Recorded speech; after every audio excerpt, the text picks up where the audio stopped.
লম্বা এবং যন্ত্রণাদায়ক শাস্তি ভোগ করার পর আল্লাহর কাছে 4টি জিনিস চাইবে, কিন্তু একটিও পূরণ হবে না।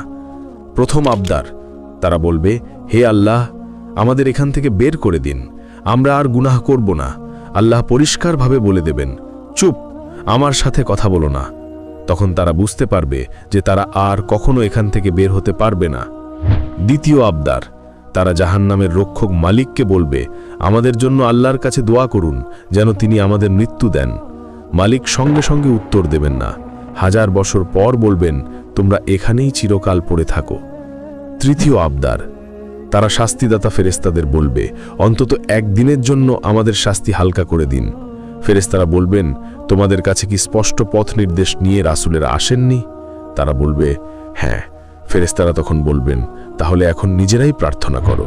চতুর্থ আবদার, তারা জান্নাতীদের ডেকে বলবে, ভাই একটু পানি দাও অথবা জান্নাতের কিছু খাবার দাও। জান্নাতীরা বলবে, আল্লাহ এই সব কাফেরদের জন্য হারাম করেছেন।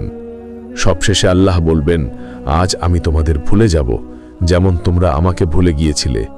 এই সব শুনে এখন থেকেই সঠিক পথ ধরো, কারণ মৃত্যুর পর আর কোনো প্রত্যাবর্তন বা দ্বিতীয় সুযোগ নেই।